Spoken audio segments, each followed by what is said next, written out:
So Trump and Zelensky just met in the White House. It's Friday, February 28th, 2025. And I want you to see the exchange. It's embarrassing. So Trump and JD Vance are meeting with Zelensky and they get into almost a shouting match, like just shouting Zelensky down or saying things like, well, you went to this Pennsylvania armory to work for the opposition campaign, that sort of thing. And it's just embarrassing. Let's see what they have to say. You want to watch this and see this for yourself. As not pleasant as it is to watch, you still want to see this for yourself. Here we go. America and for the good of the world. I'm aligned with the world, and I want to get this thing over with. You see the hatred he's got for Putin. It's very tough for me. There's a reason that he has hatred for Putin. If you were in charge of your country and the next door neighbor country was killing tens of thousands or hundreds of thousands of your people, you'd have probably less than a happy opinion about that. Me to make a deal with that kind of hate. He's got tremendous hatred. And I understand that, but I can tell you the other side isn't exactly in love with, him either. So it's not a question of alignment. I'm aligned with the world. I want to get the thing set. I'm aligned with Europe. I don't think he is aligned with Europe, and most of Europe wouldn't think that he is aligned with them. I want to see if we can get this thing done. You want me to be tough? I could be tougher than any human being you've ever seen. I'd be so tough. But you're never going to get a deal that way, so that's the way it goes. All right, one more question. I will respond to this. So look, for 4 years in the United States of America, we had a president who stood up at press conferences and talked tough about Vladimir Putin, and then Putin invaded Ukraine and destroyed a significant chunk of the country. The path to peace and the path to prosperity is maybe engaging in diplomacy. We tried the pathway of Joe Biden of thumping our chest and pretending that the President of the United States' words mattered more than the President of the United States' actions. So they're still relitigating the Biden era, and that's not going to help us. What Biden did or did not do is somewhat irrelevant to what's going on right now. What they need to do right now is amplify the support for Ukraine, not just go, you know what, that didn't work. Let's just try to cut a deal, because Putin has proven again and again, as Zelensky will point out, that Putin doesn't really honor his own deals. What makes America a good country is America engaging in diplomacy. That's what President Trump is doing. What makes America a good country is weighing in on the side that's right, not just this diplomacy. This isolationist streak that they have, it's very frustrating to watch. This is an alibi to not be engaged or not have to support anymore, because we just want the death to stop. The best way to stop it is to support Ukraine. Sure. Yeah? Yeah. Okay. So he occupied our parts, big parts of Ukraine, part of East and Crimea. So he occupied it on 2014. So during a lot of years, so I'm not speaking about just Biden, but those time was Obama, then President Obama, then President Trump, then President Biden, now President Trump, and God bless, now President Trump will stop him. But during 2014, nobody stopped. Notice how Zelensky's being diplomatic, and God bless, President Trump was going to stop him. Stopped him. He just occupied and took. He killed people. You know what the contact line? 2015. 2014. 2014 and 2014. 2014. Yeah. So I was not here. Yeah, but That's exactly right. Yes, but during. That's right. Trump, it didn't happen under your watch. The invasion was actually under Obama, and Trump is kind of going out of his way to make sure that that's clear. In 2014 till 2022, the situation the same. The people have been dying on the contact line. Nobody stopped him. You know that we had conversations with him. A lot of conversation, my bilateral conversation, and we signed with him, me, like a new president. In 2019, I signed with him the deal. I signed with him, Macron and Merkel, we signed ceasefire. Ceasefire, all of them told me that he will never go. We signed him with gas contract. Yes, but after that, he broken this ceasefire. He killed our people, and he didn't exchange prisoners. We signed the exchange of prisoners, but he didn't do it. So he broke the ceasefire, he broke the prisoner exchange, and he keeps breaking these deals. So how can you really trust that? That's Zelensky's point. What kind of diplomacy, JD, you are speaking about? What do you mean? I'm talking about the kind of diplomacy that's going to end the destruction of your country. Yes, but if you Mr. President, with respect, I think it's disrespectful for you to come into the Oval Office and try to litigate this. Well, with respect, I said this in class last night in totally different context. I've never heard somebody say, with all due respect, and then say something that's actually respectful that follows this. And that's where JD Vance is going with this. Mr. President, with respect, with all in front of the American media. Right now, you guys are going around and forcing conscripts to the front lines because you have manpower problems. You should be thanking the president for trying to bring it into this conflict. Have you ever been to Ukraine that you say what problems we have? I have been to. Come once. I have actually. So that's a good point. Come to Ukraine. Come see it for yourself. You can see what's going on. But JD Vance, even more than Trump, is even less likely to want to support Ukraine. That's just the position that he is in. He's even more isolationist. I've actually watched and seen the stories, and I know what happens is you bring people, you bring them on a propaganda tour, Mr. President. Do you disagree that you've had problems? Bringing people into your military? And do you think that it's respectful to come to the Oval Office of the... Now he's getting a lecture. Do you think it's respectful to come to the Oval Office and talk like this to us?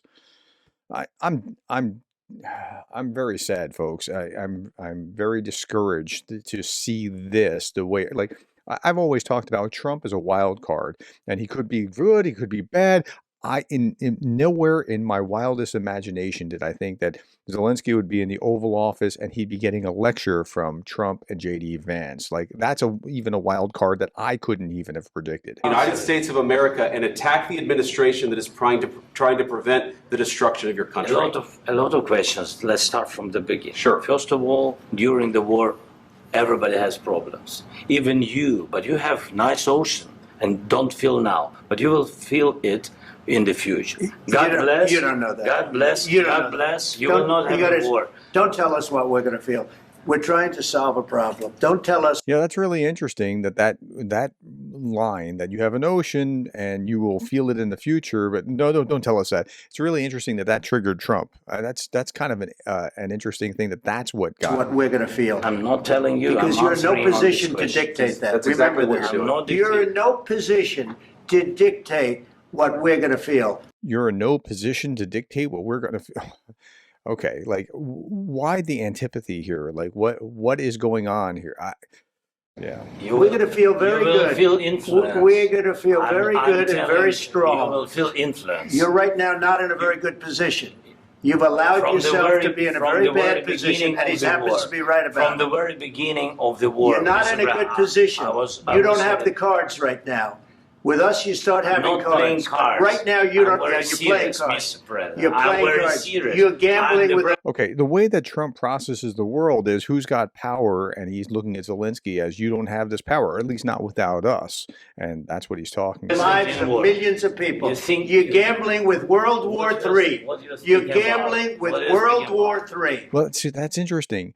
I think that by not supporting Ukraine, you're gambling with World War III, and he's taking the very somewhat Russian line that if you keep going down this line, you might have World War III. So again, I said this before the election, and right after the election, who Trump has as advisors around him is going to be very meaningful, and the majority of them seem to have this kind of position. And what you're doing is very disrespectful to the country. Now this lecture about what you're doing is being disrespectful. This is one of the most disrespectful displays that I've seen from a president yet. I don't recall anybody ever being lectured in the Oval Office. If you remember that, please put that in the comments below, because I'd like to see that. This country that's backed you far more than a lot of people said they should have. Have you said thank you once this entire meeting? No. Have you said thank you once? Really, JD?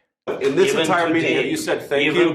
You went to Pennsylvania and campaigned for the opposition in October. Okay, so this is part of the reason that they don't like him, because they have this view of Zelensky that he was trying to help Biden. Zelensky just wanted support. He's like, look, if I can get support here or there, it doesn't matter. But this is they're still holding kind of a grudge to Zelensky about this. It appears. Offer some words of appreciation for the United States of America and the president who's trying to save your country. Please, you think that if you will speak very loudly about the war, He's not speaking loudly. He's not speaking jumping loudly. on him. So why would you have to jump in and Your country's in big trouble. Can I Wait a answer? minute. No. You've done a lot of talking. Your country is in big trouble. I know. You're not winning. know. You're not winning this. You have a damn good chance of coming out okay because of us. Mr. President, we are staying in our country, staying strong from the very beginning of the war. We've been alone, and we are thankful. I said thanks You haven't in been this alone. cabinet. You haven't been only alone. in this cabinet. We gave you, through I this said stupid president, $350 billion. You voted we gave for you your military equipment. You and you voted men for are your brave, president. but they had to use our military. What about if you didn't have our invited military me- equipment, You invited if me you to didn't speak. have our this is really deeply disappointing. If you're Ukrainian, I apologize on behalf of my country. military equipment, this war would have been over in 2 weeks. In 3 okay? days, I heard it from Putin. In 3 days, this is something Maybe new. less. In 2 weeks, of course, yes. It's going to be a very hard thing to do business like this. I Again, tell you. just say thank you. I said a lot of times to American people. Accept that there are disagreements, and let's go litigate those disagreements rather than trying to fight it out in the American media when you're wrong. We know that you're. He wasn't inviting this. He wasn't trying to fight it out in the American media. They're jumping on him in the Oval Office. Like, if you want to have this agreement behind closed doors, it's one thing. Doing this in the Oval, oh my, this is, and Trump, I think, is okay with this, like for ratings' sake or something like that. Like he thinks this is going to be a good thing. But you see, I think it's good for the American people to see what's going on. I understand, sir. I think it's I very understand. important. That's See why I that? kept this going so long. You have to be thankful. You don't have the I'm cards. thankful. You're buried there. Your people are dying. tell you You're again, running I low know. on soldiers. Don't- Listen, don't, please, you're running Mr. low President. on soldiers. It would be a damn good thing. Mr. And then President. then you tell us, I don't want a ceasefire. I don't want a ceasefire. I want to go and I want this.